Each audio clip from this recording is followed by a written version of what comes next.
ক্লাসে স্বাগত জানাই। আজ শনিবার 17ই আগস্ট 2024। আজকে আমাদের আলোচনায় আসছেন আমাদের শ্রদ্ধেয় স্যার ডাক্তার অমরনাথ চক্রবর্তী মহাশয়। আলোচনার বিষয়বস্তু হচ্ছে শরিক মায়াজম, পর্ব 37তম পর্ব নিয়ে আলোচনা করবেন ক্রনিক ডিজিজ বই থেকে হ্যানিম্যানের। আর একটা প্রতিবারের ন্যায় বলতে হয়, আলোচনা চলাকালীন কেউ অযথা আনমিউট হয়ে যাবেন না আর ভিডিও ওপেন করে রাখবেন না, এটা খেয়াল রাখবেন। স্যারের আলোচনা শুনুন, প্রশ্ন থাকলে অবশ্যই করবেন কিংবা মেসেজ বক্সে লিখে দিতে পারেন। আমরা পরে আলোচনা শেষে স্যারের আলোচনার পর আমরা প্রশ্নগুলো নেব। স্যারকে অনুরোধ করছি আলোচনা শুরু করার জন্য। স্যার শুরু করুন।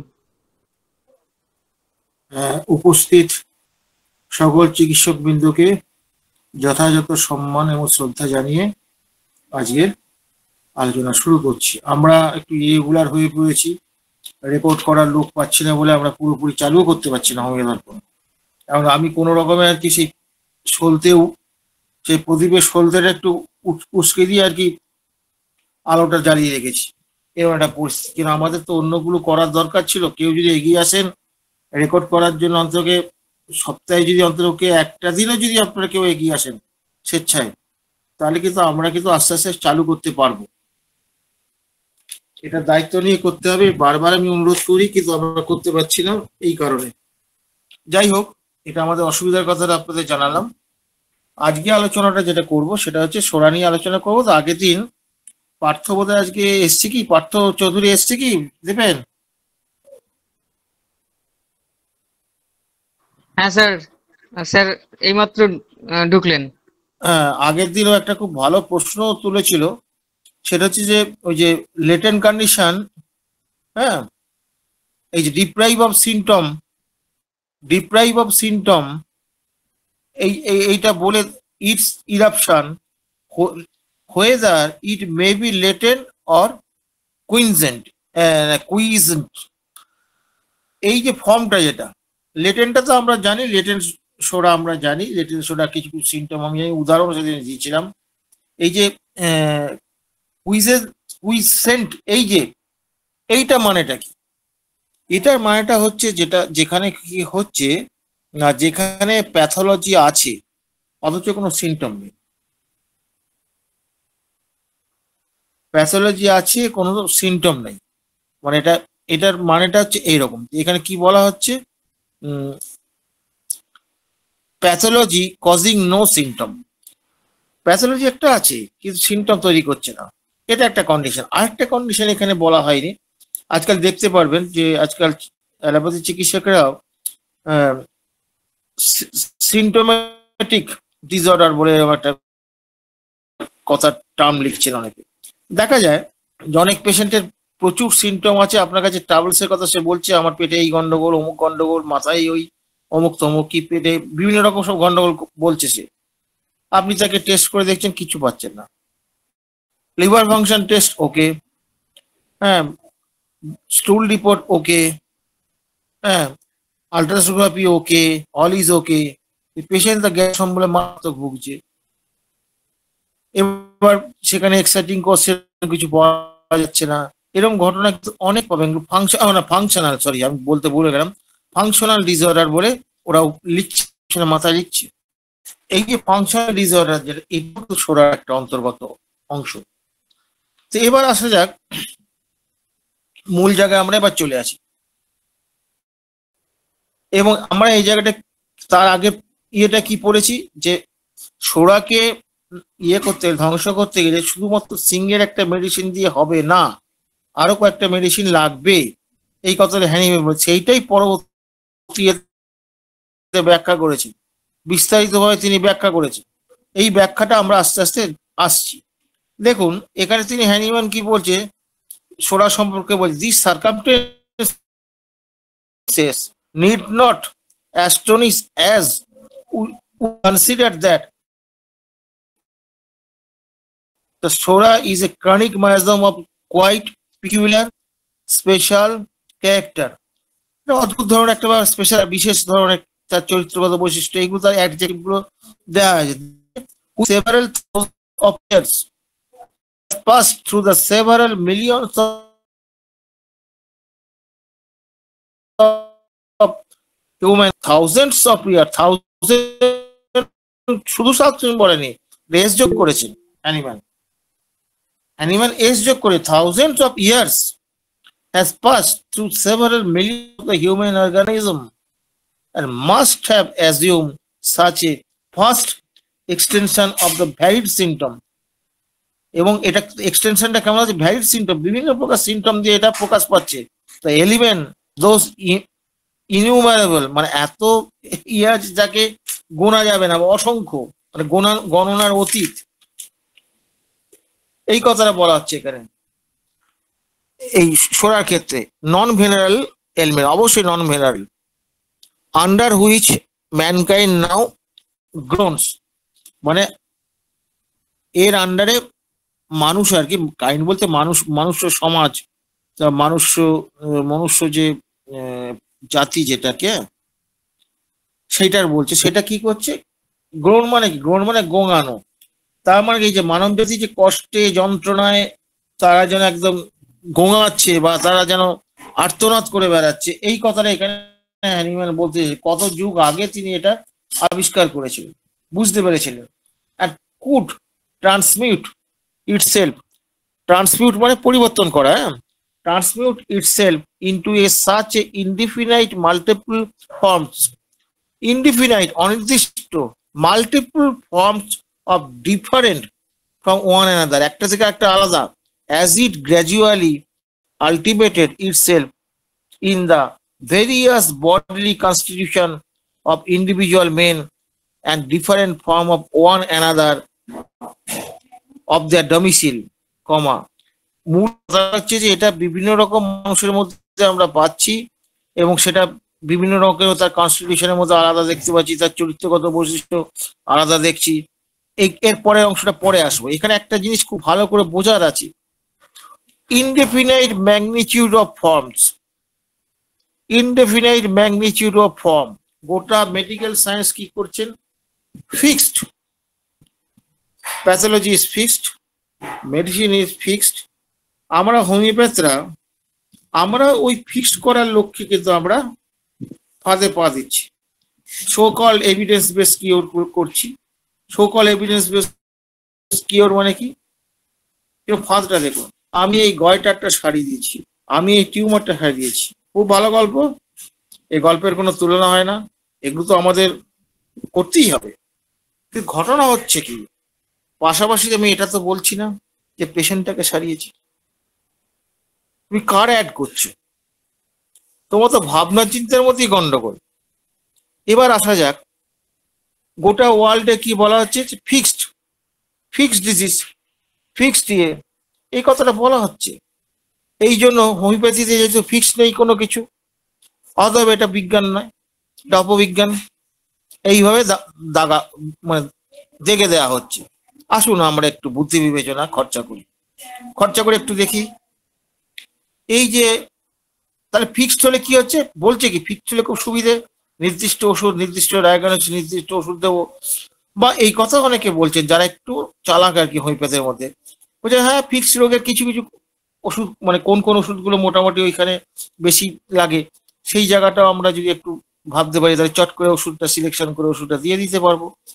সেটা কিন্তু বিশেষ ক্ষেত্রে, যেখানে এমার্জেন্সির ক্ষেত্রে সেটা কিন্তু এরকম হয়, কারণ সেখানে ভাববার বেশি সময় থাকে না।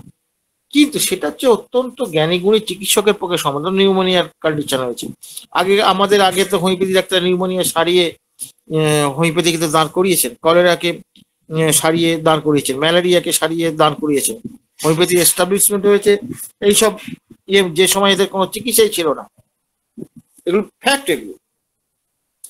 তাহলে ব্যাপারটা হচ্ছে কি, যে হোমিওপ্যাথিতে এই যে বলছে অতএব এটা বিজ্ঞান নয়, কারণ এটা কোনো নির্দিষ্ট কিছু নাই।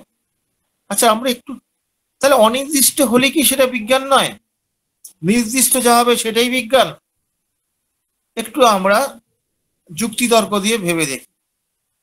এই যে আমরা পৃথিবীতে বাস করছি, আজকে এখন আমাদের রাত হয়েছে, আপনি যখন জেগেছিলেন সকালবেলা ঘুম থেকে যেন উঠেছিলেন, আমি রাত্রিবেলা শুতে গেছেন যখন, আর ঘুম থেকে উঠেছেন যখন, তখন অনেক কিছু পরিবর্তন হয়েছে।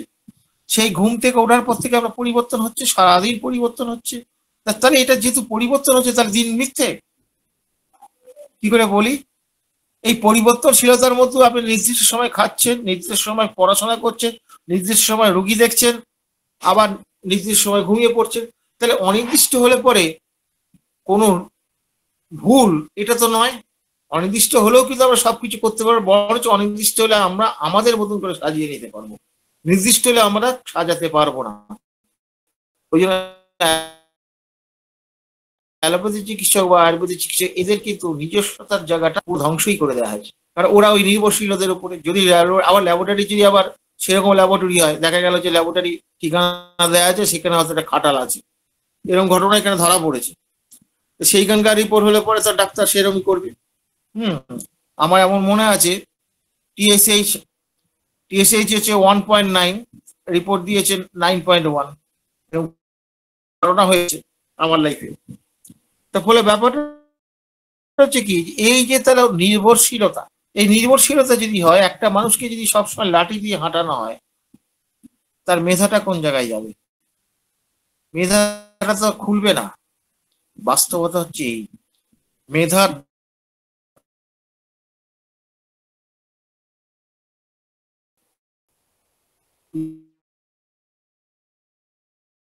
নষ্ট। আমরা তো হোমিওপ্যাথিকে সেই চোখে আমরা পিছিয়ে আছি। আমরা তো বর্তমান যুগের থেকে অনেক পিছিয়ে আছি। আমরা তো কিছুই পারি না, আমাদের জ্ঞান নেই। এই যে হীনমন্যতা, যেটা এই হীনমন্যতা শুধুমাত্র যে সাধারণ ছেলেরা ভুগছে তা নয়, অনেক নাম করা মানুষও কিন্তু হীনমন্যতা ভুগছে। এই তো নতুন নতুন আবিষ্কার হচ্ছে, প্যাথোলজি আবিষ্কার হচ্ছে, ইয়ে হচ্ছে, আমরা তো কিছু করতে পারছি না। তাহলে এই যে প্যাথোলজিটা, যেটা আজকে থেকে 10 বছর আগে, যারা একটু সিনিয়র প্র্যাকটিশনার, 10 বছর আগে প্যাথোলজি যা ছিল, 2 মাস পরে প্যাথোলজি পাল্টে যায়, 1 বছর পরে পাল্টে যায়। এই পাল্টে যাওয়াটাকে আমরা গবেষণা বলছি। পাল্টে যায়, এবং সেটা আবার উন্নত যন্ত্রপাতির দ্বারা আমরা সেগুলোকে দেখতেও পাই। মিথ্যে নয় একটাও, মিথ্যে নেই। এবার লজিকে আসুন। তা এই যে পাল্টে যায়, এই যে ঘটনাটা ঘটে, আমরা যে দেখতে পাচ্ছি, এটা দেখে আমরা কি বলছি? এটাকে গবেষণা বলছি। সেই পাল্টানো অনুসারে আমরা চিকিৎসা করছি, সেটাও নির্দিষ্ট। এখন এটা আগেতেই থিওরি ছিল, পাল্টে গেছে, এখন এই থিওরিতে এই করছি।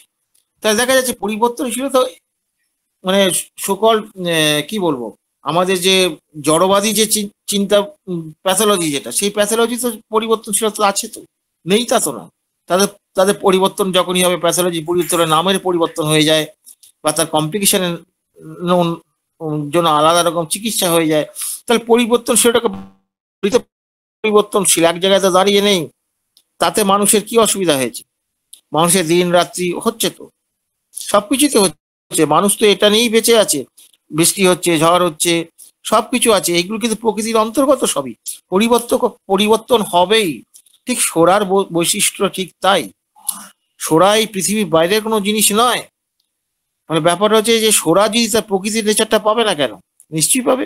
তাহলে এই যে প্রকৃতির যে নেচার, যেটা এই যে ঝড় উঠছে, এখানেও তো পরিবর্তনশীল হচ্ছে, সেখানে তাপমাত্রা পরিবর্তন হচ্ছে, তারপরে সেখান থেকে কি হচ্ছে, বাষ্প হচ্ছে, হ্যাঁ, তারপরে সেখান থেকে একটা ঘূর্ণিঝড় তৈরি হচ্ছে, এত কিছুর পর তাপত বৃষ্টি হচ্ছে। বা লোকাল বৃষ্টিও যেটা হয়, এমনি কালবৈশাখী যেটা, সেখানে লোকাল ইয়ে থেকে বাষ্প হঠাৎ করে প্রচুর পরিমাণে শোষণ হয়, শোষণ হওয়ার ফলে সেখানে কালবৈশাখী হয়। তাহলে তাহলে ব্যাপারটা কি হচ্ছে? কোনো কিছু একটা ঘটনা ঘটতে গেলে আপনি কি বলতে পারবেন বৃষ্টির দরকার নেই? এটা আপনি বলতে পারবেন না। বৃষ্টির দরকার আছে তো। তাহলে ব্যাপার হচ্ছে, প্রত্যেকটা পরিবর্তন যখন হচ্ছে, সেই পরিবর্তনের এগেনস্টে তার যখন ভালো ইতিবাচক ফল যেমন আছে, নেতিবাচক আছে। তার মানে কি, পরিবর্তন হয় না বলে, পরিবর্তনশীল বলে হোমিওপ্যাথিটা হচ্ছে ফালতু, হোমিওপ্যাথিটার কোনো ইয়ে নেই, বৈজ্ঞানিক ভিত্তি নেই, এ কথা তো বলা যাবে না। বলার স্কোপ কোথায়? বলার স্কোপ নেই। এবং হ্যানিম্যান তারপরে সেটা কি বলছেন দেখুন। একটা কথা দেখুন, এই যে জেনারেশন আফটার জেনারেশন এটা বলছেন, আপনি দেখুন ইয়েটা আবিষ্কার হয়েছে কবে? আমাদের বংশগতির যে ইয়েটা আবিষ্কার হয়েছে কত, ওটা মনে হয় 1875 বলে, 1875 সালে। আর হ্যানিম্যান তো 1843 সালে মারা গেছে। তাহলে দেখুন হ্যানিম্যান তার আগেই কিন্তু বংশের যে এই যে ধারাটা, বংশের যে প্রবাহিতটা, এটা বলছে। তাহলে এই বংশটাকে আমরা বাদ দেবো কি করে?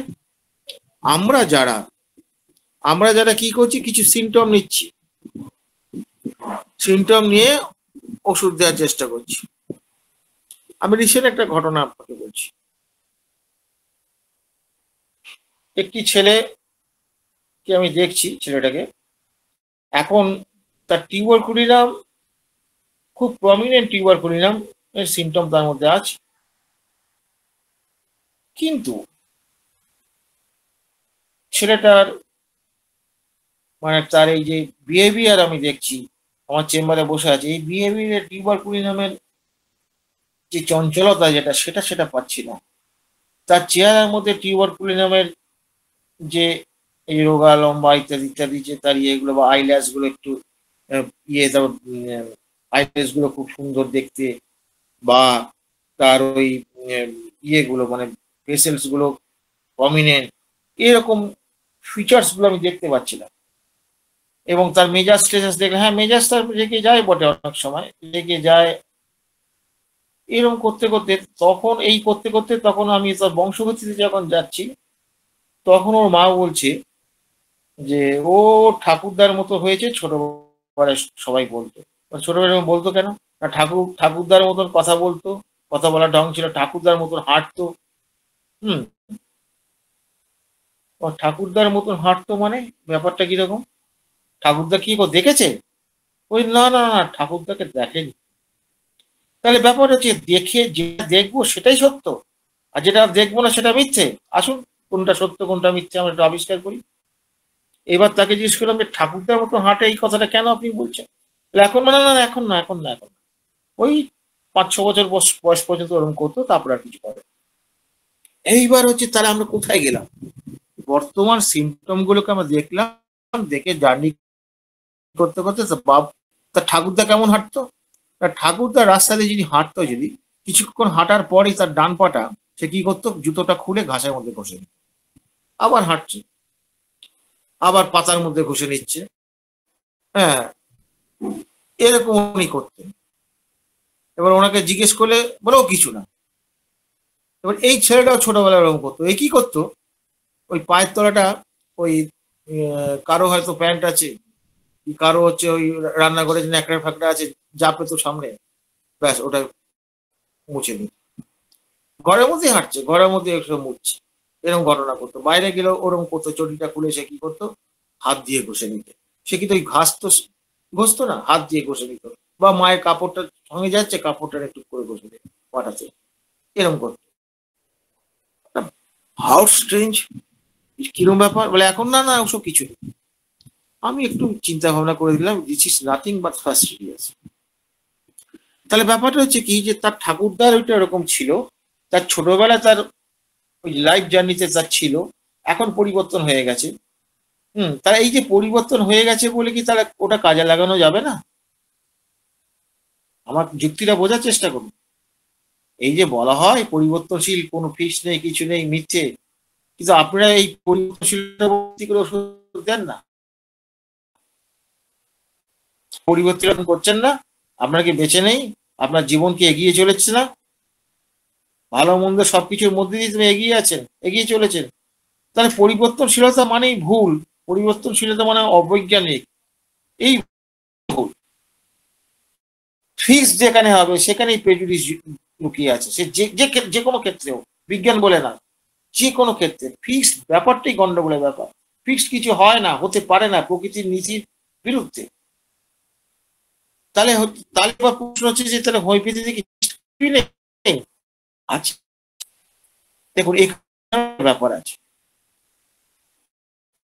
রেকর্ডিং করে, পুরো রেকর্ডিং করে টোটালিটি অফ সিস্টেমের ভিত্তিতে যখন আপনি একটি সবিশতম ওষুধ নির্বাচন করেন, সেই সবিশতম ওষুধটি কিন্তু ওই পেশেন্টের জন্য, ওই অবস্থার জন্য ফিক্সড। সেই জন্য হোমিওপ্যাথিতে বিকল্প হয় না। ফাইলটা খুলে দেখলেন ন্যাট্রামিউর নেই, আপনি ন্যাট্রামিউর দিয়ে দেবেন, এটা করা যাবে না, আপনাকে প্লাসিবো দিয়ে ছেড়ে দিতে হবে যদি না।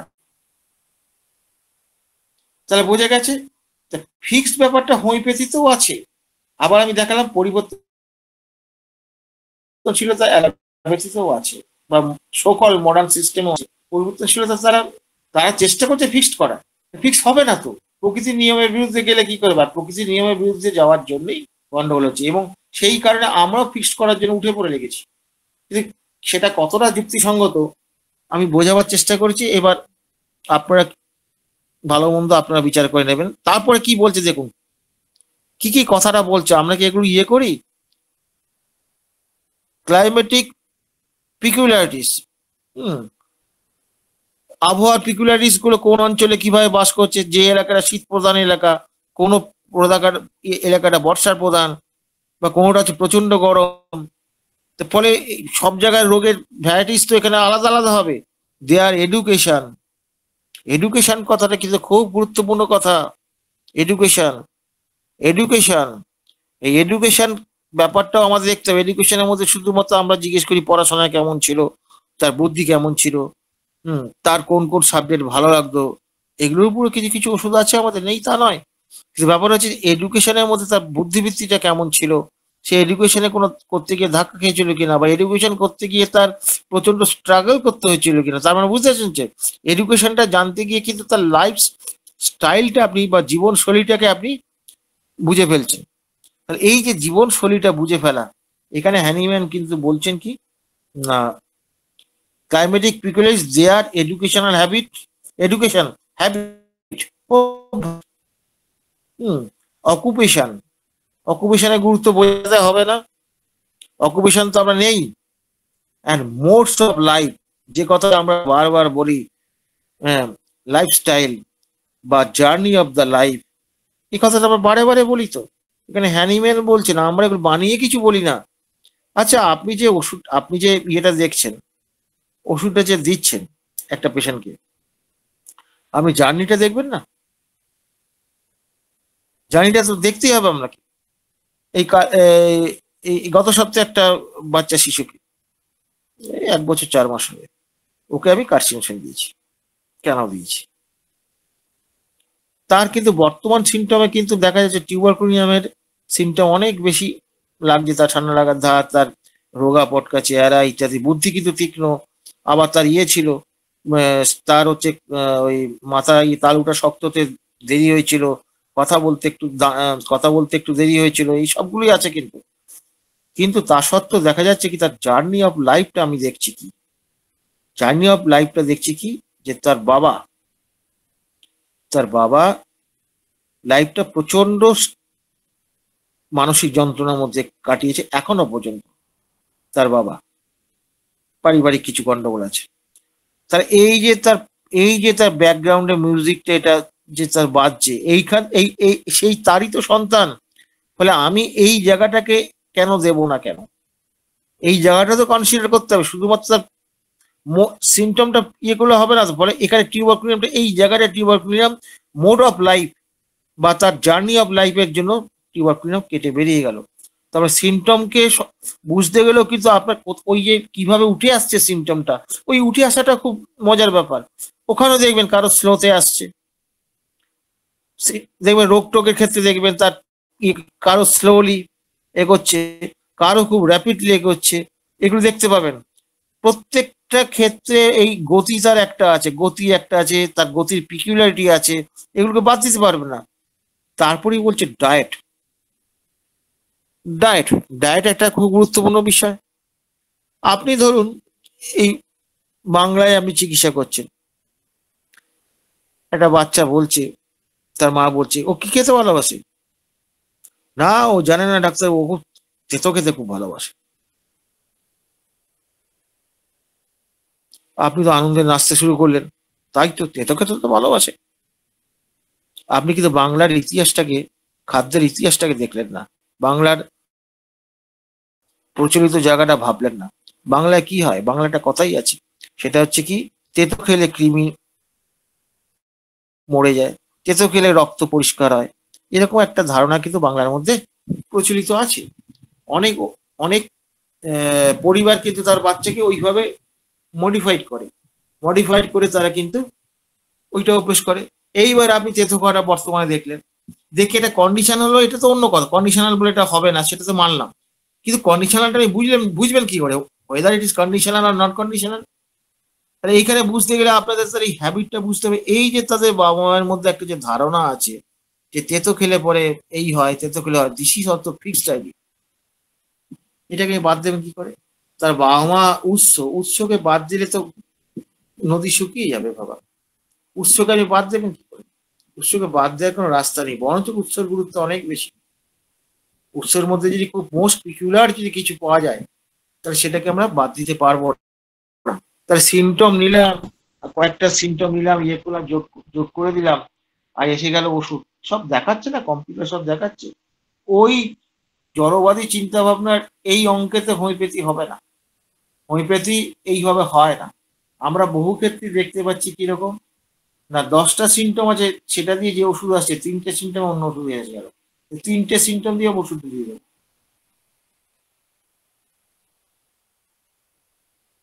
Identify of the patient, identification of the patient.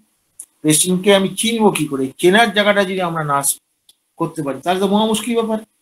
প্রত্যেকটা ক্ষেত্রে ডায়েটের ব্যাপার, ডায়েট আবার বিভিন্ন জায়গায়, বিভিন্ন জাতির মধ্যে, বিভিন্ন দেশের ডায়েটের মধ্যে পার্থক্য আছে, সেগুলো বুঝতে হবে। সেগুলো না বুঝলে হবে না। তার ডায়েটের একটা বিশাল গুরুত্ব আছে। শুধু তাই না, আমাদের যখন আমরা ক্রনিক চিকিৎসা করবো তখন ডায়েটের রেজিমেন্টে তো ভাবতে হবে কোন পেশেন্টকে কোনটা দেবো কোনটা দেবো না, এটা আমাদের ভাবতে হবে। আমাদের অ্যালার্জি শুনে যদি ডিম, কাঁকড়া, চিংড়ি, বেগুন বন্ধ করে দিই, যা রুটি খেলে অ্যালার্জি হয় তাকে কি করবো? খেতে বলবো? ওটা তো লেখা নেই বইয়ে।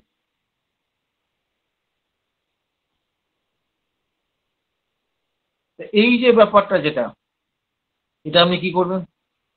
তাহলে ব্যাপার হচ্ছে রুটিন।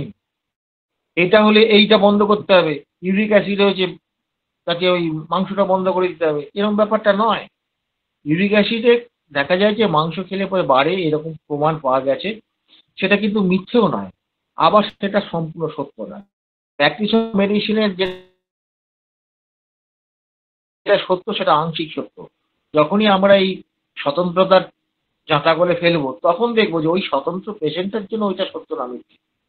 কারণ আমার যখন ইউরিক অ্যাসিড হয়েছিল, স্যারের সঙ্গে আমার কথা হয়েছিল, ওরা খেয়ে দেখ কোনটা সত্যি কোনটা মিথ্যে। আমি ঠিক আছে, আর আমরা তখন কি আর বলবো, সবচেয়ে বড় মুরগিটা নিতাম, দুবেলাতে ফিনিশ প্রায়, এরকম আমাদের অবস্থা। তার ফলে ব্যাপারটা হচ্ছে যে তার সেটা খেয়ে আমার ইউরিক অ্যাসিড সেরেছে। তাহলে দেখা যাচ্ছে কি ইউরিক অ্যাসিডে আমরা খেতে দেখছি ডাল খেয়ে কারো ইউরিক অ্যাসিডের ইয়ে বেড়ে যাচ্ছে, এটাও আমরা দেখেছি। আর মাংস খেয়ে তার কিছু হচ্ছে না, খাসির মাংস খেলে পরে তার কমে কিছু হচ্ছে না, মুরগি খেলে পরে তার বেড়ে যাচ্ছে। তার মানেটা কি হবে? এই যে যে ফিক্সিটি করে দিয়েছে, এই যে আমাদের প্রেজুডিস করে দেওয়া হচ্ছে, এটা হলে এই এটা, তাই তো বলে ইয়ে নলেজ লাগবে, প্র্যাকটিস লাগবে তো, নিশ্চয়ই লাগবে।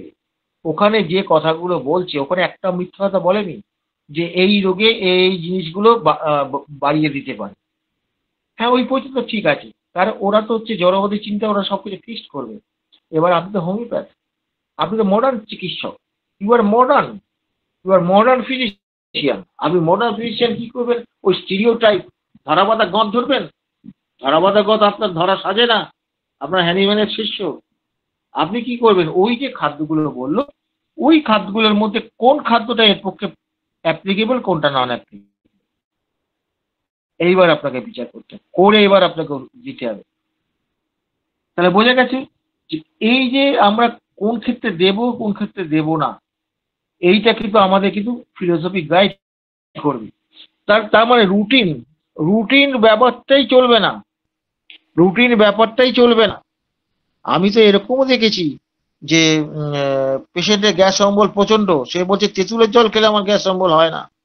আমার খুব আর্লি লাইফের একটা কথা মনে আছে, গ্যাস অম্বলের পেশেন্ট, সে বলছে রাত্রিবেলা আমাকে দুধ রুটি খেতেই হবে। আমি কেন ভাত খান না কেন? ভাত দিয়ে আমার দুধ দিয়ে খেতে ভালো লাগে না। তা দুধ রুটি যদি না খান তাহলে কি হবে? না খেলেই আমার গ্যাস অম্বল হবে, ভোরবেলা উঠে দৌড়াতে হবে পায়খানায়। আর যদি ওটা খাই তাহলে আমার কোনো গ্যাস অম্বল নেই। দুধ খেলে তার কিন্তু গ্যাস অম্বল নেই। গোটা মেডিকেল সায়েন্স কি বলছে দেখুন, কারো পেটে গন্ডগোল হলে আগে বলে দুধটা বন্ধ করে দেয়। দে আর প্রেজুডিস, দে আর 100% প্রেজুডিস। এবার প্রশ্ন হচ্ছে সেটা কি মিথ্যে? না, সেটা মিথ্যে নয়। কোনো কোনো পার্সনের ক্ষেত্রে দুধটা খেলে পরে তার গ্যাস অম্বল বাড়বে, তা সেই পার্সনের জন্য আপনি, তার মানে কি, you are the ultra modern system of মেডিসিনের লোক। হোমিওপ্যাথির লোক মানে কি, you are ultra modern system of মেডিসিনকে হোল্ড করেন। আপনি ওদের মতো চলবেন কেন? হ্যাঁ ঠিক আছে, হ্যাঁ তোমার কি কি খেলাম অম্বল হয়, এই হয়, আচ্ছা এর মধ্যে কোনগুলো এই পেশেন্টের ক্ষেত্রে গন্ডগোল করে সেটা সার্চ আউট করতে হবে। সার্চ আউট করে সেটা প্লাস মাইনাস করবেন, কোনো ধরা বাধা কিছু নেই। আমি তো ডায়াবেটিসের পেশেন্টকে আমি যখন আমি সপ্তাহে একদিন আলু খেতে বলতাম, আমি কোনো কিছু মানতাম না। আমি ওটা খেয়ে দেখতেন কোনো অসুবিধা আছে? এখন তো সব দিচ্ছে। আমি তো বহুদিন থেকে করি না, কারণ আমি জানি ওটার কারণ ওটা নয়, প্রথম থেকেই জানি। এবার তার 400 সুগার, 500 সুগার, সেক্ষেত্রে কি ওরকম বলবো আলু টাবুল খেতে? তা তো নয়, কন্ট্রোলে আসলে পরে তারপরে বলবো। এই যে ব্যাপারটা যেটা, এটা যদি আমরা বুঝতে পারি তাহলে আমরা কিন্তু ডায়েট রেজিমেন্টটা কিন্তু অ্যাকর্ডিং টু ইন্ডিভিজুয়ালিটি করব, অ্যাকর্ডিং টু ইন্ডিভিজুয়ালিটি করব। আপনি তো সকলেই জানেন দুধ হচ্ছে একটা খুব পুষ্টিকর খাদ্য, এটা আপনারা সকলেই জানেন। এটা দুধ বাচ্চা শিশু খেয়ে তার জীবন ধারণ করে। আপনি দুধ খেলে পরে আপনার পেটে ব্যথা হয়, পায়খানা হয়, বমি হয়, দোষটা কার? দুধের? না না না না না না, আপনার সিস্টেম রিয়াক্ট করছে, সিস্টেমটা ওটা নেওয়ার উপযুক্ত নয়। এই সিস্টেমটাকে ঠিক করতে হবে। গ্যাস অম্বলটাকে ঠিক করলে হবে না, গ্যাস অম্বলটাকে ঠিক করা তো আমাদের কাজ নয়, সিস্টেমটাকে ঠিক করা। সিস্টেমটা ঠিক করলে কি হবে? ঠিক করতে গেলে টোটালিটি অফ সিমটম লাগবে। কেন লাগবে? কোন সিস্টেম কি অন্য সিস্টেমের সঙ্গে কি আলাদা? তা তো না, প্রত্যেকটার সাথে integrated, integrated as a whole, প্রত্যেকটার সঙ্গে। যেমন ধরুন আপনার ধরুন ইয়ে কি বলবো, এই হরমোনাল সিস্টেম, হরমোনাল সিস্টেম, সেটার সঙ্গে কি নার্ভাস সিস্টেম কোনো যোগাযোগ নেই? একটু পিটুইটারি গ্ল্যান্ড ট্যান্ড গুলো পড়ুন না, সিক্রেশন গুলো পড়ুন।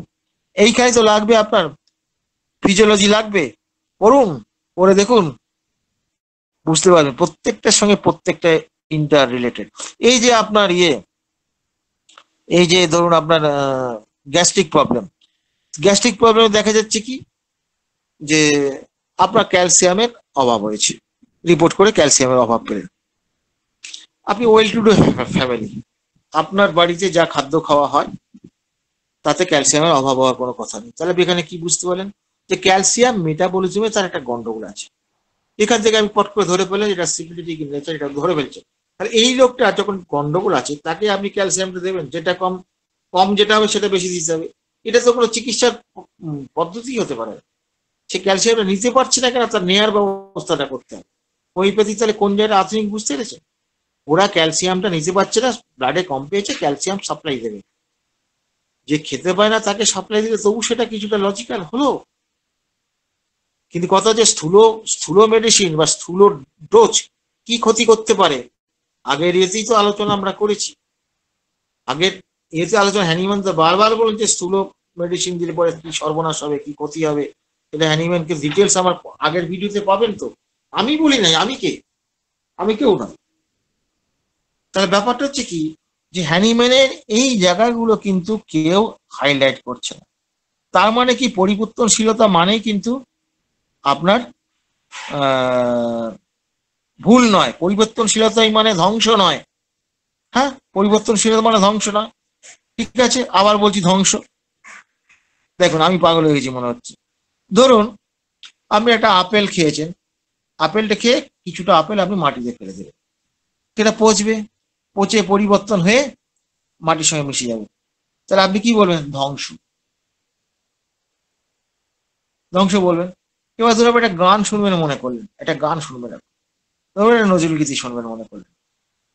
তা নজরুল গীতিটা যদি চালু করার পর যদি বন্ধ করে দেয়, একটু পরে যদি বন্ধ হয়ে যায়, তাহলে গানটাই তো ধ্বংস হয়ে যাবে।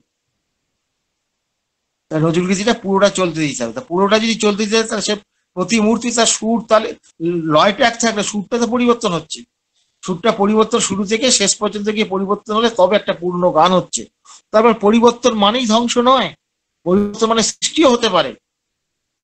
এই যে সূক্ষ্ম ভাবনাগুলো, এইগুলো যদি মাথায় না রাখতে পারেন তাহলে আপনার প্রতিদিন নতুন নতুন জিনিস দেখবেন আর চমকাবে। চমকানো কিচ্ছু নেই, শুধু মাথাটাকে একটু খাতে হবে। তাহলে দেখা যাচ্ছে কি যে আমরা তাহলে এই যে বিভিন্ন রকম স্ট্রেঞ্জ ব্যাপারগুলো যেটা দেখতে পাচ্ছি, পরিবর্তন দেখতে পাচ্ছি, এটার কিছুই নয়। এটা হচ্ছে সোরারই একটা খেলা। আচ্ছা, এবং এই খেলাটা কি হচ্ছে না, varying bodily psychological relation. Varying bodily তো হবে, সাইকোলজিক্যাল রিলেশন। আরে যমজ বাচ্চার দুটো সাইকোলজি এক হয় না, আলাদা, ভাই বোনের তো আলাদা হবেই। প্রত্যেকটা বস্তু আলাদা। আপনি আপনার পাশে যে গাছটা আছে সেই গাছটা দেখুন, গাছের পাতাটা দেখুন, দেখবেন কোনো পাতা এক নেই। আপনি দুটো ফুল তুলুন, মনে হচ্ছে অ্যাপারেল ঠিক, কিন্তু খুঁটিয়ে পরীক্ষা করুন, দেখবেন কোনোটাই কিন্তু ঠিক না। কিছু না কিছু পার্থক্য আছে। পার্থক্য থাকলেই, পরিবর্তনশীলতা হলেই সেটা ভুল, সেটা হচ্ছে আনসাইন্টিফিক, এ কথা বলার স্কোপ নেই। পরিবর্তনশীলতা আমি একটু আগে বললাম, পরিবর্তনশীলতা কোনো ক্ষেত্রে ধ্বংসাত্মক, কোনো ক্ষেত্রে হচ্ছে সৃষ্টিমূলক। এই যে আপনি লিখছেন, আপনি ধরুন একটা লিখবেন, মনে করলেন ছোড়া সম্পর্কে লিখবেন, আপনি এই উপরের পাতা থেকে লিখে লিখে নিচের পাতায় আসলেন, তাহলে কি জিনিসটা হলো, আপনি পরপর লাইন এগিয়ে আসছে, তার মানে কি একটার পর একটা লাইন পরিবর্তন করতে করতে নিচে আসছেন। তো এটার ফলে কি আপনার ধ্বংস হলো না সৃষ্টি হলো? আশা করি আমি বোঝাতে পেরেছি, আমি সাধ্যমতো চেষ্টা করেছি এই জায়গাটা বোঝাবার। আপনারা একটু ভাবুন, রোগীকে সময় দিন, আপনার এই জায়গাটা বুঝতে পারলে আপনাদের খুব কাজে লাগবে জীবনে।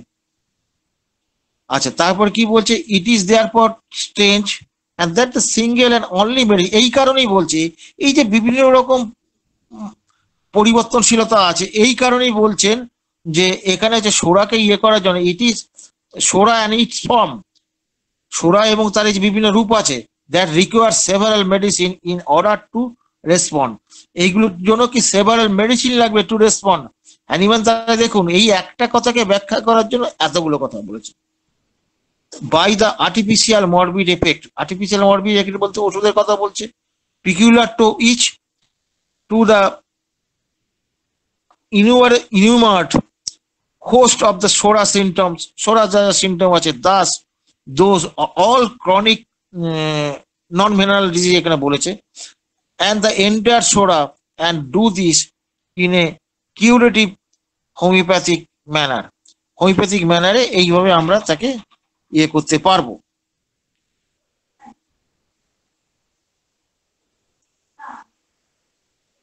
তারপর আরো কতগুলো কথা বলেছেন এখানে, তীর চিহ্ন দিয়ে বলেছে, ইট রিফারেন্স from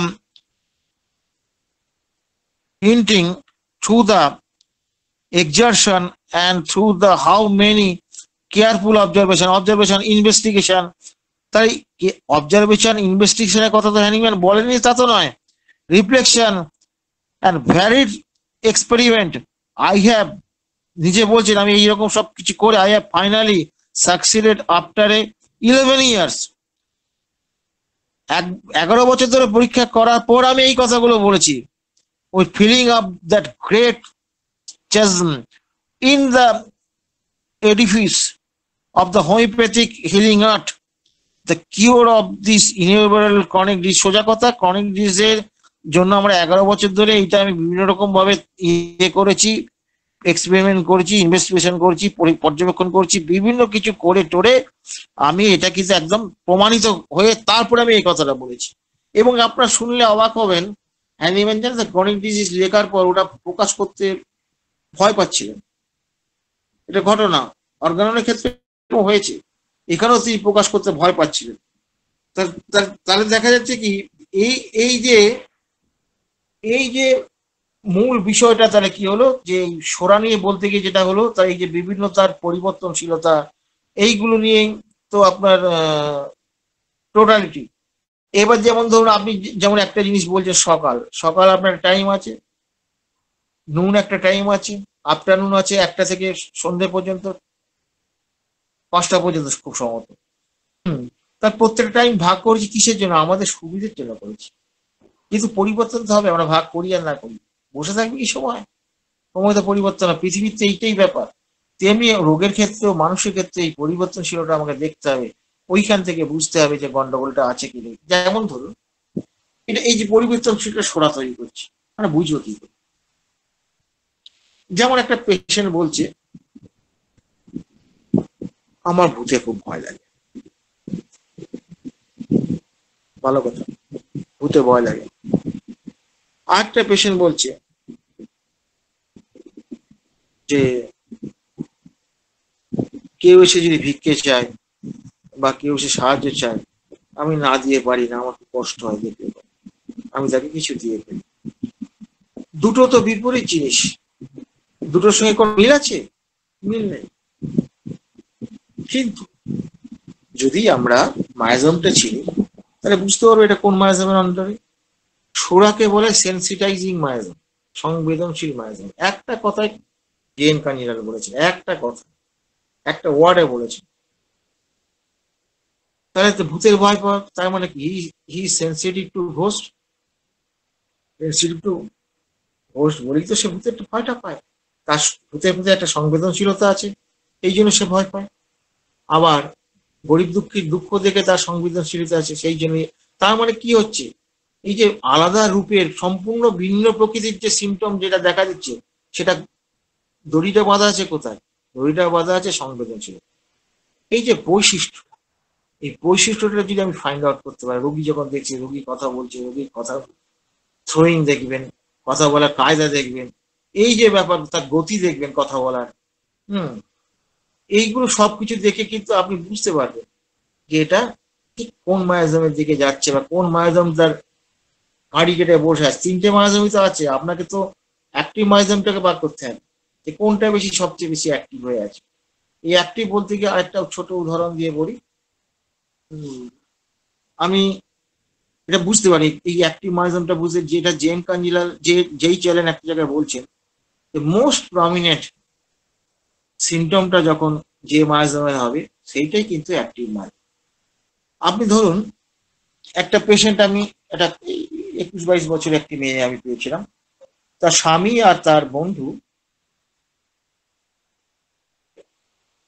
তাকে দুজন বগলে হাত দিয়ে সে নিয়ে এসছে, কারণ মেয়েটা হাঁটতে চলতে পারে না, কোন রকমের পায়খানা বাথরুমটা যায়, বসতে বসতে গেলে তার জীবনটা বেরিয়ে যায়, এত গাঁটে গাঁটে ব্যথা ইত্যাদি ইত্যাদি। তার আফটার অপারেশন তার আস্তে আস্তে এইগুলো ডেভেলপ করছে। যেই চ্যানেল বলছেন আফটার অপারেশন যদি হয়, তাহলে সেটা কিন্তু ইনকোঅর্ডিনেশন, সাইকোসিস, সেখানে সাইকোসিসের কারণে। কিন্তু পরবর্তীকালে কিন্তু শুধু সাইকোসিস আমি দেখিনি, আফটার অপারেশন কিন্তু তার ছোড়া এবং সিফিলিস স্টিগমাও ডেভেলপ করতে পারে, কিন্তু সাইকোসিসের ইয়েটা বেশি। কেন হয় সাইকোসিস? প্রকৃতি প্রদত্ত এই যে শরীরটা, যেটা সেটা একটা নির্দিষ্ট ছন্দে চলছিল, তার একটা কোঅর্ডিনেশন ছিল। যখনই আপনি কেটে ফেলছেন, দ্যাট ইজ ইনকোঅর্ডিনেশন। ঠিক এই কারণেই দেখবেন এইগুলো দেখবেন সাইকোটিক মেডিসিন, দেখবেন সাইকোটিক মেডিসিন, এই কারণে তাকে এই যে ইনকোঅর্ডিনেশনটা তার মধ্যে যে ডেভেলপ করলো, এইটা তার ফল। এবার এই পেশেন্টটা কিন্তু আমি তার যে সিমটোম্যাটোলজি ছিল, তার শেষ রাতের দিকে বাড়ে ইত্যাদি সবকিছু নিয়ে স্টার্টিং হয়েছিল বাঁ দিকে, সবকিছু নিয়ে আমি তাকে কিন্তু থুজা দেওয়ার জন্য একদম রেডি হয়েছিলাম। আমি যেই জিজ্ঞেস করলাম দয়ামায়ের ব্যাপারটা কিরকম, তখন ও স্বামী বলছে হ্যাঁ, ও দয়ামায়া তো আছি।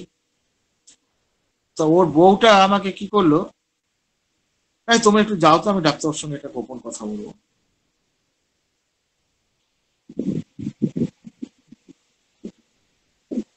তা গোপন কথাটি হচ্ছে কি, সেটা হচ্ছে যে কয়েক মাস আগে তাদের ওই জানলা দিয়ে মোবাইল চুরি হয়েছিল, মানে ওই বস্তা নিয়ে সব কোরানে হয়েছিল, এবং তার মধ্যে ওরা ধরে ফেলেছে, একটা ছেলেকে ধরে ফেলেছিল। বাচ্চা ছেলে, কত হবে, এই 12-14 বছরের ছেলে হবে। তাকে ধরে অনেক ঘা কত দিয়েছি, একটা ঘরে শিকল তুলে রেখে দিয়েছে। তো ছেলেটা, সংক্ষেপে বলছি, ও কি করেছে, ওর মনে হলো যে এই যে ছেলেটাকে ও বিকেল বেলা এসে আবার কিছু মারধর করে তারপর ছেড়ে দেবে, এরকম একটা প্ল্যান করেছিল। মোবাইল কিন্তু পাইনি, মোবাইল কিন্তু একটা ছেলে সে নিয়ে পালিয়ে গেছে, মোবাইল নিয়ে চলে গেছে। ও কি করেছে, ওদের মাংস রান্না হয়েছে, ওকে লুকিয়ে মাংস ভাত খাইয়েছে, আর ওকে মারলে পরে ওর মায়ের কষ্ট হবে, এইটা ভেবে সে কি করলো, ওকে পেছন দিক দিয়ে বার করে দিয়েছে, বার করে শিকলটা তুলে রেখে দিয়ে ঘুমাচ্ছে। ঘুমোচ্ছে মানে কি, ঘুমানো নাটক করছে। বিকেলবেলা তার স্বামী টামি বন্ধু বন্ধু এসছে, বলে কি হলো, ও ছিল, গেল কোথায়? বলে আমি কি করে জানবো, আমি তো ঘুমোচ্ছি, আমি জানবো কোথায়, বলেন। তো বলছে যে তার দেখা যাচ্ছে কি, যে তার মোবাইলটা চুরি হয়ে গেছে, তার লস হয়েছে, তা সত্ত্বেও কিন্তু সে কিন্তু ওই বাচ্চাটাকে ধরে পেটাবে, সে কষ্ট হবে, তার মায়ের কষ্ট হবে, এইটা বিচার করে তাকে লুকিয়ে খাইয়েছে। এখানেও তার স্নেহ প্রবণতা, সিম্প্যাথি প্রকাশ পাচ্ছে। তাহলে সিম্প্যাথির যে এত বড় তীব্রতা, এই তীব্রতাটা তার বাকি যতগুলো সিমটম আছে তার মধ্যে তো নাই। এইটা আমাকে খুব স্ট্রাইক করলো। That mean patient is psoric in nature. আবার ফার্দার রেকর্ডিং করতে শুরু করলো। রেকর্ডিং করে করে যেহেতু আমরা অ্যাক্টিভ মাসটা পেয়ে গেছি, আমি তাকে আলটিমেটলি কার্সিনোসিন দিলাম। এবং কার্সিনোসিন দিয়ে একটা সময় গিয়ে 1.5-2 বছরের মাথায় গিয়ে পূজা তার লেগেছিল। পূজা লাগেনি তা না, পূজা দিয়ে কেসটা কমপ্লিট হয়ে গেল। তাহলে এবার বুঝতে পারছেন যে আপনি যখন রেকর্ডিং করবেন তখন যদি আপনি কোন সিমটমটা খুব ইন্টেন্সিটি বেশি, স্পেস বেশি, এইটা কিছু আগে লিখে দিতে হবে। হুম। এবং সেটা কতটা পিকিউলার ভাবে সেটা উঠে এসছে সিমটমটা, যেমন জার্নি অফ দ্য পেশেন্ট, এইগুলিকে যদি আপনারা না বোঝেন, তাহলে আপনারা ওই সিমটমের জঙ্গলে গড়াগড়ি হবে, ওই ভ্যারিয়েশন সাপ্রেশন হবে, মাঝে সাঝে একটা লটারির মতো কিওরও হয়ে যেতে পারে, কিন্তু কোনটা কি হলো আপনি নিজেই তো বুঝবেন না। আর যেদিন বুঝবেন যে কিওর ভ্যারিয়েশন সাপ্রেশন, যিনি বুঝতে পারবেন, সেদিন যদি বিবেক বলে কিছু থাকে, তখন কিন্তু আপনার দংশন হবে যে আমরা কত ভুল করছি। আমারও এক সময় এরকম বিবেকের দংশনে ভুগেছি। এখনো যদি আমার কখনো হয়ে যায় এরকম ভুল, ইচ্ছা করে করি না, যদি কখন হয়ে যায় আমি বিশাল কষ্ট পাই যে এত বছর প্র্যাকটিস, প্রায় 40 বছর প্র্যাকটিস হচ্ছে, 39-40 বছর, এখনো ভুল। আসলে হোমিওপ্যাথিটা ভুল করাটা অস্বাভাবিক না, ভুল করাটাই স্বাভাবিক। প্রতিনিয়ত আমাদের সতর্ক থাকতে হবে, আমাদের সাউন্ড সেন্স থাকতে হবে, সাউন্ড নলেজ থাকতে হবে। প্রতি মুহূর্তে কিন্তু খুব একটা পেশেন্টকে অত্যন্ত আন্তরিক, যেমন আমরা সন্তানকে বা ইয়েকে যেরকম আন্তরিকভাবে আমরা প্রতিপালন করি, প্রত্যেকটা রোগীকে যদি সেই মানসিকতা না থাকে, তার পকেটের পয়সাটা কখন আসবে ভেতরে যদি থাকে, আপনার মনটা চঞ্চল হয়ে যাবে, হোমিওপ্যাথির সৌন্দর্যও পাবেন না, আর এই মানুষকে সেবা করার যোগ্য আপনি হবেন। চিটিংবাজি করে অনেক কিছু করা যায়, কিন্তু সততার মাধ্যমে, ভালোবাসার মাধ্যমে, সৎভাবে উপার্জন করে সংসার পালন করার যে শান্তি, যারা করেছে তারা করে দেবে। আমি চ্যালেঞ্জ করে বলছি, আপনার জীবনযাত্রাটা পুরো চেঞ্জ হয়ে যাবে যদি আপনি এটা করতে পারেন। আমি গ্যারান্টি দিয়ে বলছি হবে হবে হবে হবে। আমার এই করে দেখা হয়ে গেছে, বহু পেশেন্টকে আমি চেঞ্জ করেছি। চেঞ্জ করার পর আমার একটা মুশকিল হয়েছে, তাদের রোগ পালা কমে গেছে। এই হয়ে গেছে মুশকিল, তাদের চিন্তা ভাবনাগুলো সব রকম পরিবর্তন করে তার বুঝিয়ে সুঝিয়ে লাইনে এনেছে। এটাও আপনার কর্তব্য। কারণ অ্যানিম্যাল এক জায়গায় বলছেন যে কথাটা বলছেন কি, preserver of health, preserver of health হতে গেলে আপনাকে তো বোঝাতে হবে। না বোঝালে কি করে হবে? না বুঝলে তো হবে না। আর একজন হোমিওপ্যাথ হচ্ছে আল্ট্রা মডার্ন সিস্টেম অফ মেডিসিনের প্রতিনিধি। তার কাজ হচ্ছে মানুষের কল্যাণ সাধন। এই কল্যাণ সাধন করতে গিয়ে যেটুকু চুঙিয়ে আপনার পকেটে সৎভাবে আসবে, সেটাই আপনার প্রাপ্য। তার বাইরে যেটা হচ্ছে সেটা চুরি করা। এবার এবার ভেবে দেখুন, চুরি করে খাবেন না সৎভাবে খাবেন? সৎভাবে খাওয়া যাবে। ডক্টর কেশি দাস, ডক্টর তপন কাঞ্জিলাল আমাদের দেখিয়ে দিয়ে গেছেন, সদ্ভাবেও রোজগার হয় ভালো, না হওয়ার কোনো কারণ নেই। যোগ্য লোকের রোজগার হয় না, এটা একটা কোনো কথা হলো? যোগ্যতা অবশ্যই হোমিওপ্যাথিক ভিত্তিক হবে, এবং হোমিওপ্যাথির প্রিন্সিপালকে মেনে আমাদের যোগ্য হতে হবে। আপাতত এইটুকুই বললাম, আবেগের বসে মনে তো আবল তাবল বলে ফেলেছি। স্যারেদের কথা মনে পড়েছিল, আমার গুরুদের কথা মনে পড়তে বলে ফেলেছি। যাই হোক, যদি কিছু ভুল বলে থাকি ক্ষমা করবেন। আর এইটুকু বলে শেষ করলাম। এবং কারো কিছু যদি যোগ করার থাকে যোগ করতে পারেন, অথবা যদি কোশ্চেন থাকে কোশ্চেন করতে পারেন।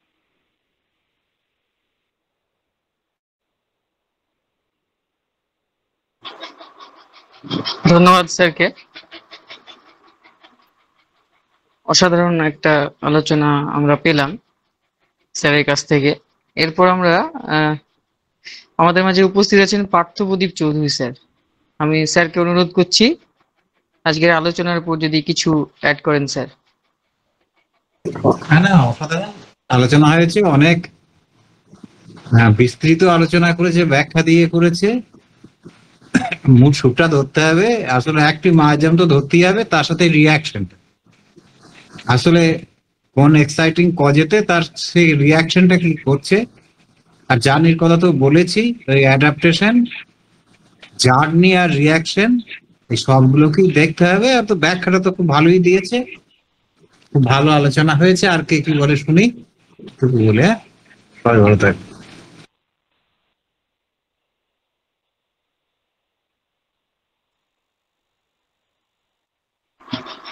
আচ্ছা, আমাদের মাঝে স্বপন ভুঁইয়া স্যার ছিল।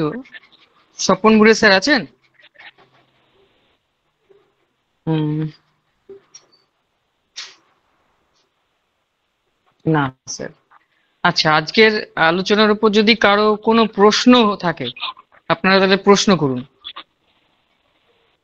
যতটুকু আলোচনা হলো তার মধ্যে যদি কারো কোনো প্রশ্ন থাকে, প্রশ্ন করুন।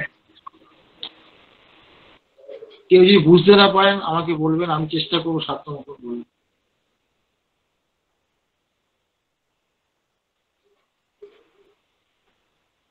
ও এটা কত পাতা বললে না তো বাবা?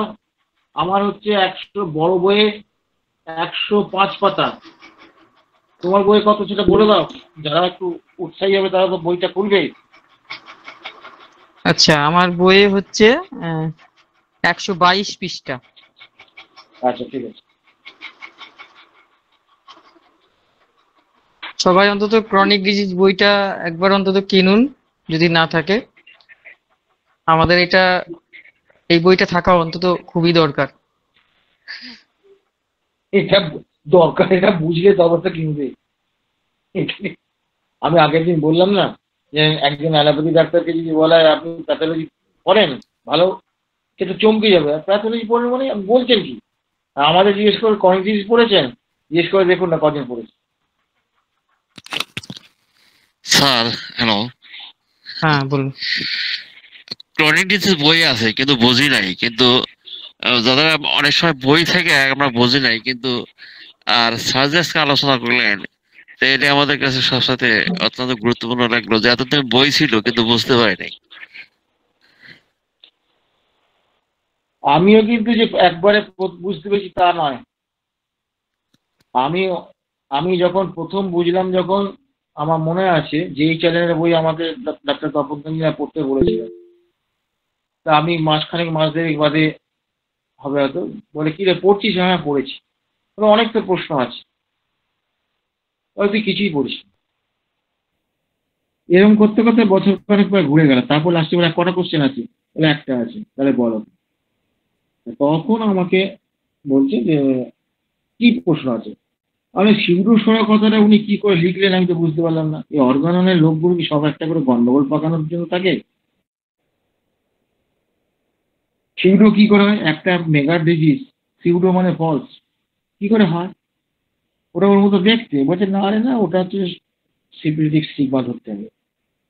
ব্যাস মিটে গেল। স্যার ওই একটা অ্যাকসেপ্ট করে। তার মানে কি, এই যে বইগুলো আমি কতবার পড়ার পরে ওটাকে বুঝতে পেরেছি। এখন আবার পড়তে গিয়ে আরো বুঝতে পারছি। আমি কি এই বইটা পড়িনি? অনেকবার পড়েছি। এখন পড়তে গিয়ে আমার অন্যরকম লাগছে। বারবার পড়তে হবে, বারবার পড়তে হবে। এইটাকে হজম না করতে পারলে ভালো কিছু করা যাবে না। ভালো কিছু করতে গেলে এই বই বারে বারে পড়তে হবে, এর বিকল্প কিছু নেই। আচ্ছা স্যার, একজন হাত তুলেছে, তুষার মণ্ডল। প্রশ্ন করুন আপনি। হ্যাঁ, তুষার মণ্ডল হ্যান্ড রাইজ করেছেন, প্রশ্ন করুন। যাই হোক, স্যার একটা কথা বলছিলেন আলোচনার মধ্যে, যে আমরা অনেক সিমটম নিই, সিমটমের ভিড়ের মধ্যে, জঙ্গলের মধ্যে কোনো একটা সিমটম যেটা পূর্বেকার আমরা হয়তো গুরুত্ব দিতে চাই না, কিন্তু তেমন সিমটম আমাদের কাজে লেগে যায়। যেমন পা মোছার কথাটা বললো, ঠিক ওরকম একটা মানে আমার রোগীর ক্ষেত্রে সে দেখা যাচ্ছে যে আমার পুরোনো একটা হিস্ট্রি নিতে গিয়ে দেখা যাচ্ছে যে তার মানে যে বয়সে ভাবাই যায় না তার সেক্সুয়াল যে ডিজায়ার ব্যাপারটা সেরকম বয়সে অতিরিক্ত মানে সেই ভাবনাটা ছিল, মানে বয়স তখন নেটের সমস্যা হচ্ছে মনে মানে হচ্ছে। নারী সঙ্গ এই পুরুষ যেরকম হ্যাঁ, কথাটা সন্তুদা কথাটা শোনা যাচ্ছে না, মানে মাঝে মাঝে কেটে কেটে প্রবণতা যাচ্ছে। হ্যাঁ ওর নেটের সমস্যা হচ্ছে। পরিমাণে দেখা